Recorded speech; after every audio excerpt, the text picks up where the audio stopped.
इस दुनिया में जेल ब्रेक की नामालूम कितनी कहानियां हैं, मगर आज की कहानी उन चुनिंदा कहानियों में से है जो कि आपको हैरान कर देगी। और वो क्यों, वो आपको आगे कहानी में ही पता चलेगा। कहानी शुरू होती है साल 1936 से।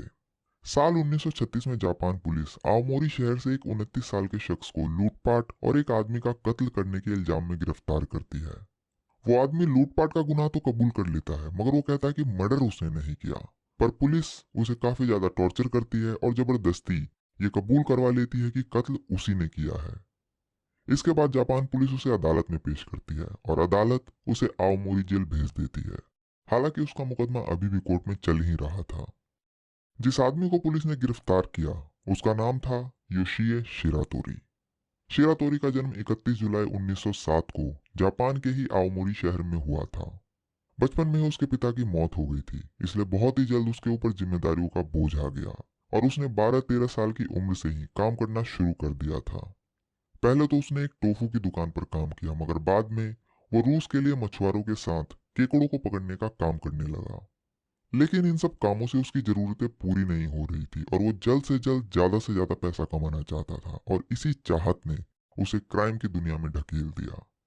अब उसने लोगों को लूटना और चोरी करना शुरू कर दिया था और अपनी जिंदगी मजे से काट रहा था। इसी दौरान शिरातोरी एक लड़की से शादी भी करता है और फिर उसकी एक बेटी भी होती है। साल 1936 में लूटपाट के दौरान हुए एक कत्ल में जापान की पुलिस कातिल की तलाश में थी और इत्तेफाक से उन्हें योशिए शिरातोरी मिल जाता है। और क्योंकि वो एक पेशेवर चोर और लुटेरा था, इसलिए पुलिस उसे उठाकर आओमोरी जेल में डाल देती है, जबकि उसने वो कत्ल किया ही नहीं था। तो अब योशिए शिरातोरी आओमोरी की जेल में ही अपने दिन काट रहा था और उधर कोर्ट में सरकारी वकील शिरातोरी के लिए सजाए मौत की मांग कर रहे थे। इसी बीच एक सुबह जब जेल के गार्ड शिरातोरी की सेल के पास पहुंचे तो उन्होंने देखा कि शिरातोरी अभी भी सो रहा है। हर जेल के कुछ कायदे और कानून होते हैं जिनमें कैदियों को टाइम पर सोना, टाइम पर उठना और हर चीज टाइम के हिसाब से ही करनी होती है। शिरातोरी भी रोज उस रूल को फॉलो करता था, मगर उस दिन वो नहीं उठा।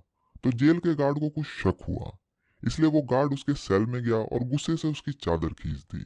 मगर चादर खींचते ही उसके होश उड़ गए, क्योंकि चादर के नीचे सिर्फ तकिया था और शिरातोरी गायब था।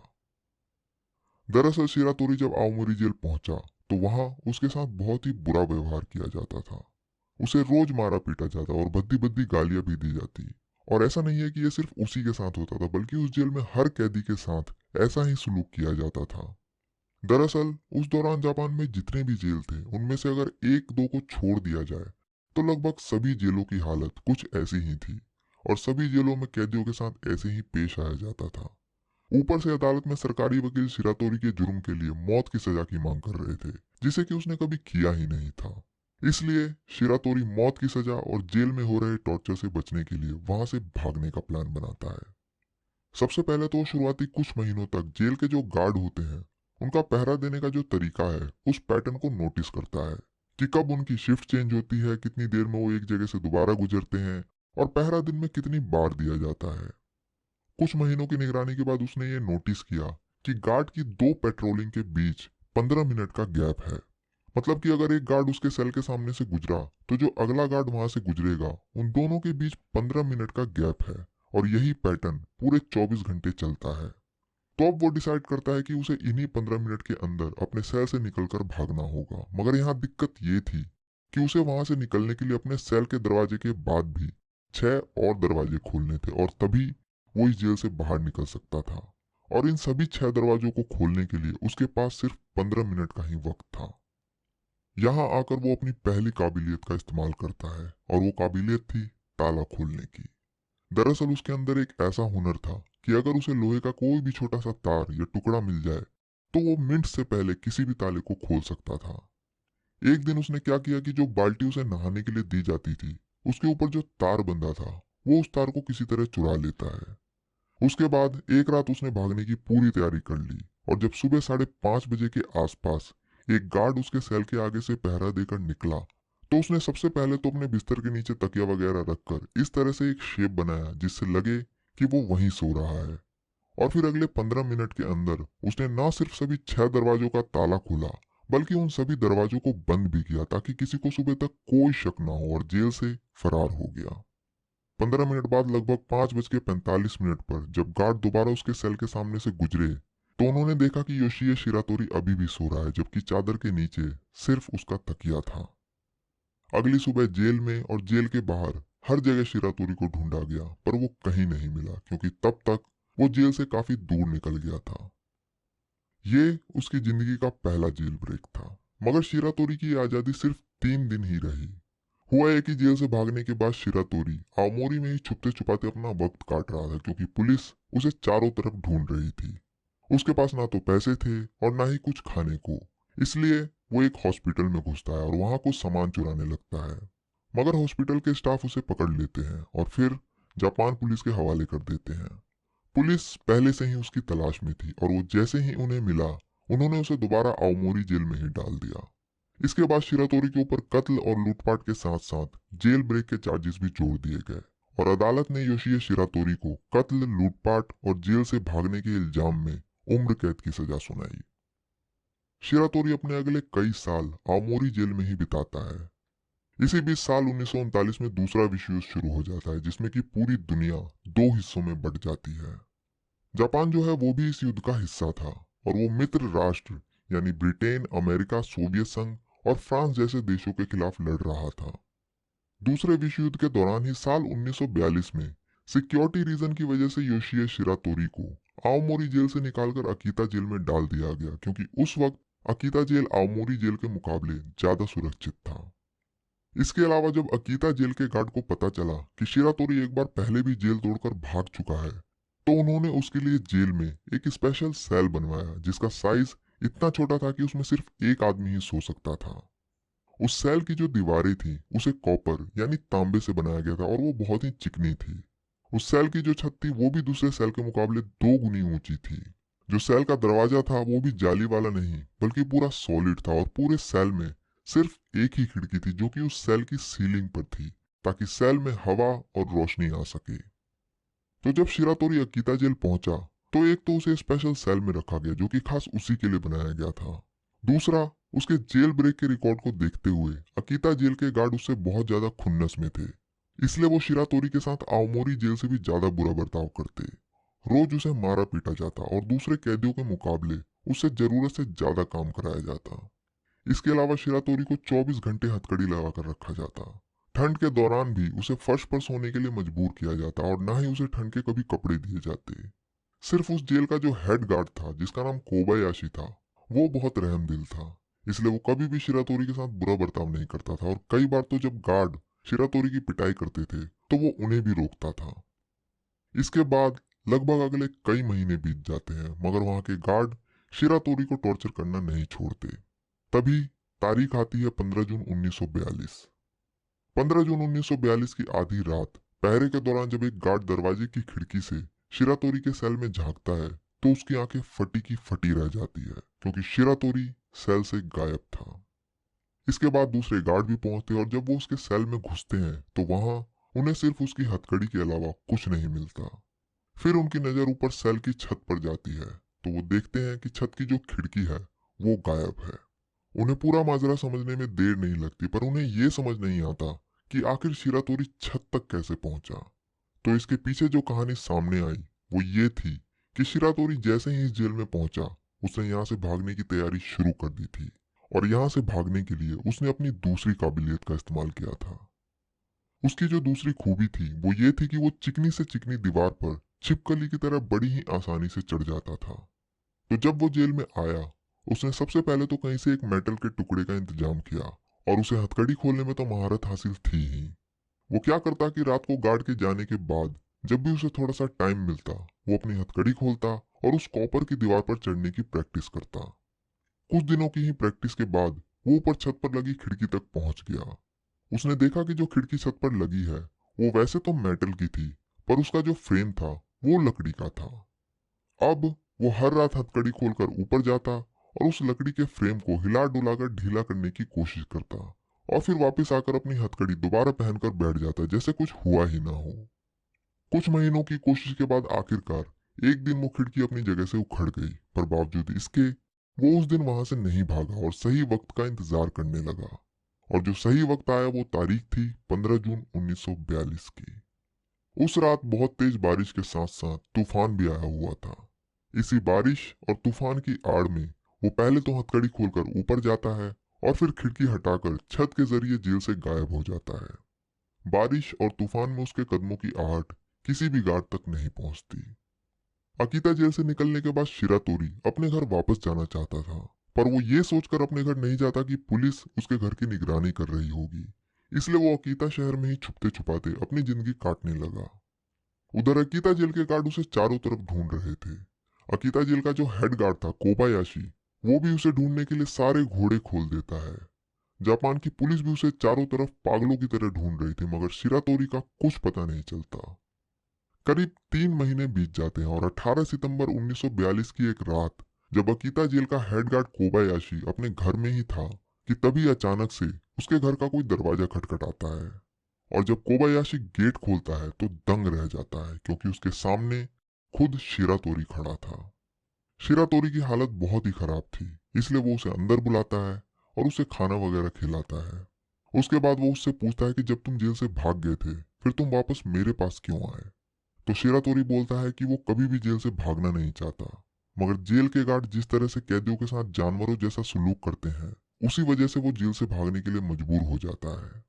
फिर शिरातोरी कोबायाशी से कहता है कि जेल में सिर्फ एक तुम ही थे जो मुझसे अच्छे से पेश आते थे, इसलिए मैं तुम्हारे पास आया हूँ और तुम ही मेरी मदद कर सकते हो। शिरातोरी कहता है कि वो सरेंडर करना चाहता है, पर पुलिस के सामने नहीं, बल्कि जापान की जस्टिस डिपार्टमेंट के सामने, ताकि वो उन्हें जेल में हो रहे कैदियों के साथ बुरे बर्ताव के बारे में बता सके। शिरातोरी की पूरी बात सुनने के बाद कोबायाशी उसे दिलासा देता है और कहता है कि वो उसकी जरूर मदद करेगा। मगर कोबायाशी अपना वादा पूरा नहीं करता, और जब शिरातोरी किसी काम से बाथरूम में जाता है तो इधर वो फोन करके पुलिस को बुला लेता है। थोड़ी देर बाद ही जापान पुलिस कोबायाशी के घर पहुंच जाती है और योशिए शिरातोरी को गिरफ्तार कर लेती है। शिरातोरी अपने साथ हुए धोखे के बाद ये तय करता है कि आज के बाद वो किसी पर भी विश्वास नहीं करेगा। खैर, शिरातोरी के पकड़े जाने के बाद उसके ऊपर जेल से भागने के जुर्म में दोबारा से मुकदमा चलाया जाता है, और इस जेल ब्रेक के लिए उसकी उम्र कैद में 3 साल की सजा और जोड़ दी जाती है। अदालत में सुनवाई के दौरान शिरातोरी अपनी गलती कबूल करता है और कहता है कि वो दोबारा जेल जाने के लिए पूरी तरह से तैयार है, पर वो ये भी कहता है कि उसे टोक्यो की जेल में भेजा जाए। उस वक्त जो टोक्यो की जेल थी, उसकी कंडीशन जापान के बाकी जेलों के मुकाबले काफी अच्छी थी और वहां का मौसम भी गर्म था। मगर अदालत शिरातोरी की इस अपील को ठुकरा देती है और उसके 2 जेल ब्रेक की हिस्ट्री को देखते हुए उसे आबाशिरी जेल में भेज देती है, जो कि जापान में होकाइडो के सबसे उत्तरी भाग में मौजूद था।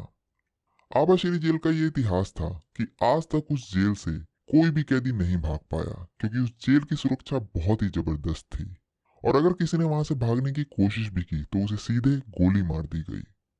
आवाशिरी जेल में जापान के सबसे खतरनाक और खूंखार मुजरिमों को रखा जाता था। एक बार को अगर ये मान भी लिया जाए कि कोई कैदी सारी सुरक्षा को मात देकर और गार्ड की नजर से बचकर जेल से बाहर भी आ गया, तब भी उसका बच पाना नामुमकिन था, क्योंकि जेल के चारों तरफ कई किलोमीटर तक सिर्फ बर्फ से ढकी पहाड़ियां थी। उस पूरे इलाके में साल के कई महीने बर्फ पड़ती थी और यहाँ तक कि गर्मियों में भी वहां का तापमान 0 डिग्री से नीचे रहता था। इसलिए उस जेल को जापान का एल्केट्रस जेल भी कहा जाता था, जिस जेल की कहानी मैंने आपको एक बार पहले सुनाई थी। तो अब योशिया शिरातोरी आबाशिरी जेल पहुंचता है और उस जेल में भी उसके लिए एक स्पेशल सेल बनाया जाता है। इस बार भी सभी खिड़की और दरवाजों को बहुत मजबूत बनाया जाता है। हालांकि इस बार जो खिड़की का साइज बनाया गया वो उसके शरीर के मुकाबले छोटा बनाया गया, ताकि वो अगर किसी तरह खिड़की का फ्रेम हटा भी दे तब भी वो वहां से नहीं निकल सके। आबाशिरी जेल के गार्ड भी शिरातोरी के ऊपर अपनी पूरी खुन्नस निकालते, उसे बुरी तरह पीटते, गालियां देते, मजाक उड़ाते और कहते कि यहाँ से भाग के दिखा। एक दिन तो कई गार्डों ने मिलकर शिरातोरी को इतना पीटा कि उसने गुस्से में उन गार्डों के सामने ही अपनी हथकड़ी तोड़ दी और ये चैलेंज किया कि वो वहां से भाग जाएगा। ये देखकर उन गार्डों की हवा खराब हो गई और उन्हें उसकी तीसरी काबिलियत के बारे में पता चला, जो कि थी उसकी सुपर ह्यूमन जितनी ताकत, जिसका नमूना वो लोहे की हथकड़ी तोड़कर दिखा चुका था। आबाशिरी जेल के गार्ड उसकी इस ताकत को देखने के बाद समझ गए कि शिरातोरी के लिए नॉर्मल हथकड़ी को खोलना या तोड़ना बाएं हाथ का काम है। इसलिए उन्होंने उसके लिए एक स्पेशल हथकड़ी और बेड़ियां बनवाई। उन हथकड़ी और बेड़ियों की खास बात यह थी कि उनमें कहीं भी चाबी लगाने की कोई जगह नहीं थी, इसलिए किसी भी चीज से उसे खोल पाना पॉसिबल ही नहीं था। और उन दोनों का ही वजन 20-20 किलो था, इसलिए उसे तोड़ पाना भी इंसानी काबिलियत से परे था। तो अब उन हथकड़ियों और बेड़ियों को शिरातोरी को पहना दिया गया और उसे 24 घंटे उन्हीं में रखा जाता। खाना खाने के वक्त भी उसकी ये हथकड़ियां नहीं खोली जाती, जिसकी वजह से वो खाना भी ऐसे खाता जैसे जानवर खाते हैं। और उन हथकड़ी की वजह से उसे सोने में भी बहुत परेशानी होती थी। हर 2-3 हफ्ते में सिर्फ एक बार उसके नहाने धोने और कपड़े बदलने के लिए उन हथकड़ियों को खोला जाता था। और उसे खोलने के लिए भी बाहर से 2 स्पेशल कारीगर आते थे, जिन्हें उस हथकड़ी और बेड़ियों को खोलने में लगभग 2 घंटे लग जाते थे। इसके बाद करीब 1 साल गुजर गया और तारीख आई 26 अगस्त 1944 की। तो जैसा कि मैंने आपको पहले बताया कि उस वक्त दूसरा विश्व युद्ध चल रहा था, इसलिए 26 अगस्त 1944 की रात जापान में वॉर टाइम ब्लैकआउट घोषित किया गया था। वॉर टाइम ब्लैकआउट जो है वो दरअसल युद्ध के दौरान तब घोषित किया जाता है जब दुश्मन देश का प्लेन रात में अटैक करता है। इस दौरान घर की सभी लाइटें बंद कर दी जाती है और सभी दरवाजों और खिड़कियों को बंद करके उन्हें काले कपड़े से ढक दिया जाता है, ताकि रात के वक्त जरा सी भी रोशनी बाहर ना आए और दुश्मन देश के जहाज को उनका टारगेट ना मिले। तो 26 अगस्त 1944 की रात जब पूरे जापान में वॉर टाइम ब्लैकआउट घोषित था, उसी रात आबाशिरी जेल के एक गार्ड को छत पर किसी के चलने की आवाज आती है। इसलिए वो चेक करने के लिए बाहर आता है, पर उसे वहां कोई नहीं मिलता। पर इसी दौरान जब वो योशिया शिरातोरी के सेल में झांकता है, तो उसके पैरों तले जमीन खिसक जाती है, क्योंकि जो 20 किलो की हथकड़ी शिरातोरी को पहनाई गई थी वो एक कोने में पड़ी थी और शिरातोरी तीसरी बार जेल तोड़कर भाग चुका था। तो अब सवाल आता है कि आखिर कैसे, और इसका जवाब है कि शिरातोरी इस जेल ब्रेक की तैयारी पिछले 6 महीने से कर रहा था। दरअसल शिरातोरी को खाने के साथ रोज एक कटोरी मीसो सूप भी दिया जाता था। वो क्या करता कि डेली उस मीसो सूप में से थोड़ा सा सूप कटोरी में बचा लेता, और जब गार्ड उसे नहीं देख रहे होते तो उस बचे हुए मीसो सूप को थोड़ा थोड़ा अपने मुंह में भरता और फिर अपने सेल के दरवाजे पर जो लोहे की खिड़की बनी हुई थी, जिससे कि गार्ड उस पर नजर रखते थे, उस खिड़की के बोल्ट पर गिरा देता। इसके अलावा वो इस मीसो सूप को अपनी हथकड़ी और बेड़ियों के जोड़ पर भी गिराता था। ये काम वो पिछले लगभग 6 महीनों से लगातार कर रहा था, और ये करने के पीछे उसका जो मकसद था वो ये था कि मीसो सूप के अंदर जो नमक होता है, उस नमक की वजह से लोहे की हथकड़ी और दरवाजे के मेटल फ्रेम में जंग लगाना। 6 महीने की लगातार कोशिश के बाद उसका ये पैतरा काम कर गया और लोहे और नमक के रिएक्शन की वजह से उनमें जंग लगनी शुरू हो गई। अगस्त 1944 की तारीख आते आते एक एक कर दरवाजे की खिड़की पर लगे सभी नट और बोल्ट में जंग लग चुकी थी। 26 अगस्त 1944 की रात वॉर टाइम ब्लैकआउट की वजह से जब पूरे जापान में अंधेरा था, उसका फायदा उठाकर उसने सबसे पहले अपनी पूरी ताकत लगाकर जंग लग चुकी अपनी हथकड़ी और बेड़ियों को तोड़ दिया। पता नहीं उसमें इतनी ताकत कहां से आती थी। इसके बाद उसने अब दरवाजे की खिड़की के बोल्ट को भी खोलकर उस खिड़की को फ्रेम सहित बाहर निकाल दिया। पर अब भी एक प्रॉब्लम थी, और वो ये कि उस सेल की सभी खिड़कियों का साइज उसके बॉडी के साइज से छोटा बनाया गया था।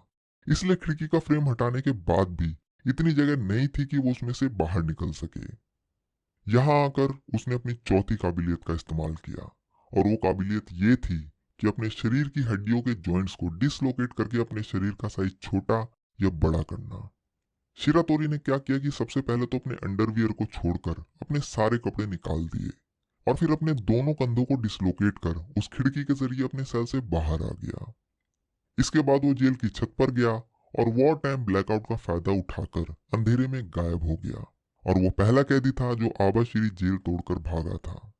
उसे पता था कि वॉर टाइम ब्लैकआउट की वजह से कम उस रात तो जेल के गार्ड उसकी ज्यादा खोजबीन नहीं करेंगे, और उसे उस एरिया से निकलने के लिए पूरी रात का वक्त मिल जाएगा। और ठीक ऐसा ही हुआ। आबाशिरी जेल के गार्ड ने उस रात तो शिरातोरी को ज्यादा नहीं ढूंढा, पर अगली सुबह उसे चारों तरफ ढूंढा गया, मगर वो कहीं नहीं मिला। इसके बाद उन्होंने अगले कई दिनों तक थोड़ा और आगे जाकर भी उसे चारों तरफ ढूंढा, मगर उन्हें बर्फ से ढकी पहाड़ी और जानवरों के अलावा कुछ नहीं मिला। इसलिए वो पहली बार थोड़े से खुश हुए, क्योंकि उन्हें पता था कि अगर शिरातोरी किसी तरह इन जानवरों से बच भी गया तो भी ये ठंड उसकी जान ले लेगी।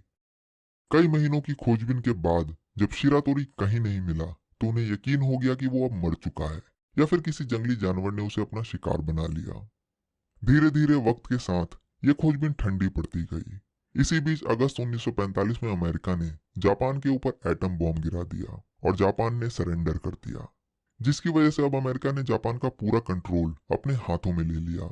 और क्योंकि योशिए शिरातोरी को जेल से भागे हुए काफी वक्त बीत चुका था, इसलिए धीरे धीरे शिरातोरी का केस भुला दिया गया और अमेरिकी कंट्रोल की वजह से दूसरी चीजों पर ज्यादा फोकस दिया जाने लगा। करीब 2 साल बाद साल 1946 के अंत में जापान पुलिस साप्रो नाम की एक जगह से एक आदमी को कत्ल के इल्जाम में गिरफ्तार करती है। और जब उस कातिल की पहचान सामने आई तो पता चला कि ये तो योशिए शिरातोरी है, जो कि पहले से ही एक उम्र कैद की सजा काट रहा है और उसके ऊपर 3 बार जेल से भागने का इल्जाम भी है। इसके बाद योशिए शिरातोरी ने पुलिस को पिछले 2 साल की कहानी सुनाई और वो कहानी कुछ यूं थी कि आवाशिरी जेल से भागने के बाद उसे आगे जाकर बर्फ से ढकी पहाड़ियों के बीच एक गुफा मिली और उसने उसी गुफा को अपना घर बना लिया। ठंड से बचने के लिए वो आग का सहारा लेता और छोटे मोटे जानवरों का शिकार करके अपना पेट भरता। अगले 2 सालों तक वो इसी तरह पूरी दुनिया से कटकर अपना वक्त गुजारता रहा, पर जब 2 साल बीत गए तो उससे रहा नहीं गया और वो बाहर आ गया। लेकिन जैसे ही वो लोगों के बीच पहुंचा तो दंग रह गया। उसने देखा कि चारों तरफ अमेरिकी सैनिक घूम रहे हैं। जापानी भाषा के अलावा इंग्लिश लैंग्वेज में भी सब चीजें लिखी हुई है और जापानी औरतें अमेरिकी लोगों के साथ घूम रही हैं।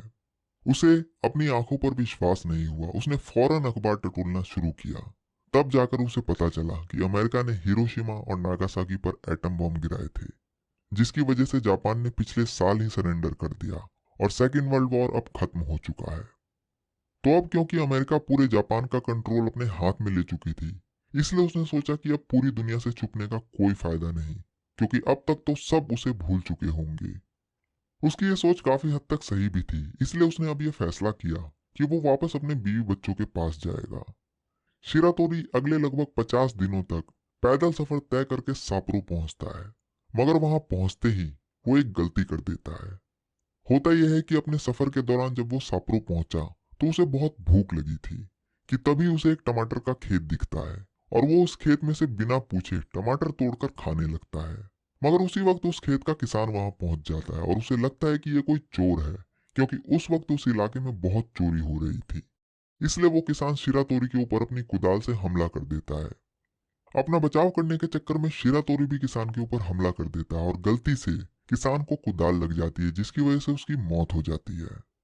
जब लोकल लोग ये देखते हैं तो वो शिरातोरी को पकड़ लेते हैं और फिर पुलिस के हवाले कर देते हैं। तो योशिए शिरातोरी अपनी तीसरी जेल ब्रेक के लगभग 2 साल बाद एक बार फिर पुलिस के कब्जे में था। इसके बाद उसे साप्रो की जिला अदालत में पेश किया जाता है। शिरातोरी कोर्ट में अपील भी करता है कि उस किसान की मौत हाथापाई में सेल्फ डिफेंस की वजह से हुई है, पर कोर्ट में उसकी एक भी बात नहीं सुनी जाती और इस कत्ल के लिए साल 1947 में उसे सीधे मौत की सजा सुनाई जाती है। इसके बाद उसे साप्रो जेल भेज दिया जाता है। साप्रो जेल में भी शिरातोरी के लिए एक स्पेशल सेल बनाया जाता है, जिसकी दीवार, छत और दरवाजों को स्टील का इस्तेमाल करके काफी मजबूत बनाया गया। और इस बार जो उसके सेल में खिड़कियां बनाई गई वो शिरातोरी के सर के साइज से भी छोटी बनाई गई, ताकि अगर किसी तरह वो उन्हें उखाड़ भी दे तब भी बाहर नहीं निकल सके, क्योंकि वो अपने शरीर का साइज तो छोटा बड़ा कर सकता था पर वो अपने सर का साइज नहीं बदल सकता था। इसके अलावा 6 हथियारबंद गार्ड को स्पेशल अपॉइंट किया गया, जो शिरातोरी के ऊपर 24 घंटे नजर रखते थे। इस बार उसे कोई हथकड़ी भी नहीं पहनाई गई, क्योंकि उन्हें अपनी सुरक्षा पर पूरा विश्वास था, और पहनाते तो भी कोई फायदा नहीं था, क्योंकि हथकड़ी खोलने में तो वो उस्ताद था। तो अब शिरातोरी साप्रो जेल में ही अपने दिन काट रहा था और अपनी फांसी का इंतजार कर रहा था। मगर जब वो साप्रो जेल में पहुंचा तो वो अक्सर अपने सेल की छत को देखता, जो कि काफी ऊंची थी, और रोज ऐसा ही करता। जो 6 गार्ड उसके ऊपर 24 घंटे नजर रखते थे, वो जब शिरातोरी को ऐसा करते देखते तो वो उसके ऊपर हंसते और सोचते कि वो फिर से सेल की छत से भागने का प्लान बना रहा है। वक्त वक्त पर वो गार्ड शिरातोरी की सेल की छत, दीवार और खिड़कियों को चेक भी करते, पर उन्हें कुछ नहीं मिलता। कुछ महीनों बाद शिरातोरी ने एक नई आदत डाल ली। वो क्या करता कि उसने बहुत ज्यादा सोना शुरू कर दिया। वो हमेशा अपने जमीन पर रखे गद्दे पर पड़ा रहता, सुबह कभी भी टाइम से नहीं उठता, जिसके लिए कई बार उसकी पिटाई भी होती, पर उसने अपनी ये सोने की आदत नहीं छोड़ी। कई बार तो उसके सेल में जाकर जब तक उसे जबरदस्ती नहीं उठाया जाता वो नहीं उठता। अगले कई महीनों तक वो ऐसे ही करता रहा। उस वक्त तक उसकी उम्र भी लगभग 40 साल की हो गई थी। इसलिए उन 6 गार्डों में से जो कुछ रहमदिल गार्ड थे, वो उसकी ढलती उम्र देखकर उसे देर तक सोने देते। और जब अगले कई महीनों तक उसने कुछ नहीं किया, तो वो गार्ड भी धीरे धीरे उसकी तरफ से बेपरवाह होते चले गए। एक सुबह ऐसे ही जब कई बार आवाज लगाने के बाद भी शिरातोरी नहीं उठा, तो एक गार्ड को बहुत गुस्सा आया और उसने उसका सेल खोला और गुस्से से उसकी चादर हटा दी। पर उन्हें पहले जेल ब्रेक की तरह उसके चादर के नीचे सिर्फ तकिया मिला। उन गार्डों के हाथ पैर फूल गए। इसके बाद उन्होंने उस सेल के दरवाजे, खिड़की, छत और सभी दीवारों को चेक कर लिया, पर उन्हें कुछ भी टूटा फूटा नहीं मिला। उन्हें समझ नहीं आ रहा था कि आखिर शिरातोरी गायब कहाँ हो गया। उसे जमीन खा गई या आसमान निकल गया। तभी उनमें से एक गार्ड ने शिरातोरी का गद्दा हटाया और तब जाकर उन्हें उनकी गलती का एहसास हुआ। दरअसल उन्होंने शिरातोरी के जेल ब्रेक के इतिहास को देखते हुए उसकी हथकड़ियों से लेकर पूरी दीवार, खिड़कियां और छत को तो मजबूत कर दिया, मगर वो जमीन की तरफ देखना भूल गए। क्योंकि जब उन्होंने उसका गद्दा हटाया तो उन्हें उसके ठीक नीचे एक सुरंग मिली।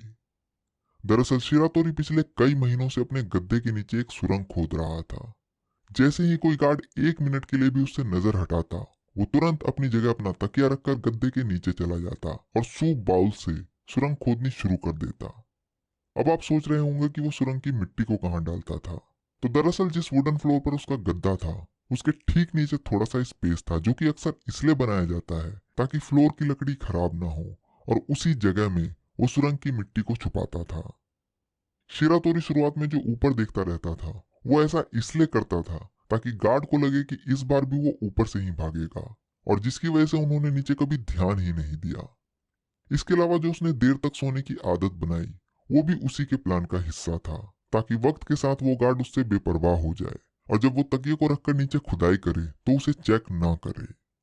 कुछ महीनों बाद जब शिरातोरी ने सुरंग तैयार कर ली, तो वो उस सुरंग के जरिए साप्रो जेल से भी भाग गया, और ये उसकी चौथी जेल ब्रेक थी। इसके बाद योशिया शिरातोरी को कई जगह ढूंढा गया, पर वो कहीं नहीं मिला। उधर शिरातोरी साप्रो जेल से भागने के बाद अगले तकरीबन 1 साल तक ऐसे ही इधर उधर छुपता छुपाता घूमता रहा, और साल 1948 आ गया। उस वक्त तक शिरातोरी पुलिस से भागते भागते थक चुका था, क्योंकि उसकी उम्र भी हो चुकी थी। एक दिन शिरातोरी साप्रो शहर के एक पार्क में बेंच पर बैठा हुआ था। तभी एक पुलिस ऑफिसर उसके बगल में आके बैठ गया और सिगरेट पीने लगा, जिसे देखकर शिरातोरी घबरा गया। पहले तो उसने सोचा कि वो वहां से उठकर चला जाए, पर फिर उसने सोचा कि कहीं उस पुलिस ऑफिसर को शक न हो जाए, इसलिए वो वहीं बेंच पर बैठा रहा। इतने में उस पुलिस ऑफिसर ने अपनी सिगरेट का डब्बा निकाला और एक सिगरेट शिरातोरी को भी ऑफर किया। शिरातोरी ये देखकर दंग रह गया, क्योंकि उस जमाने में सिगरेट को एक लग्जरी आइटम माना जाता था और सिर्फ रईस लोग ही सिगरेट पिया करते थे। खैर, जब उस ऑफिसर ने शिरातोरी को सिगरेट ऑफर की, तो शिरातोरी ने सिगरेट ले ली और पीने लगा। पर सिगरेट पीते पीते शिरातोरी की आंखें भर आई, क्योंकि आज तक जितने भी पुलिस वाले उसे मिले, सभी ने उसके साथ जानवरों जैसा ही सलूक किया था। जिस एक गार्ड पर उसने भरोसा करके अपनी कहानी बताई, उसने भी उसे धोखा दिया। पर जब एक पुलिस वाला, जो कि अपनी यूनिफॉर्म से काफी ऊंची रैंक का लग रहा था, उसने ऐसे ही उसे सिगरेट ऑफर की, तो उसके इस बर्ताव और सम्मान ने उसे अंदर तक हिला दिया, और उसे एहसास हुआ कि हर पुलिस वाला एक जैसा नहीं होता, और वो बहुत ही गिल्टी महसूस करने लगा।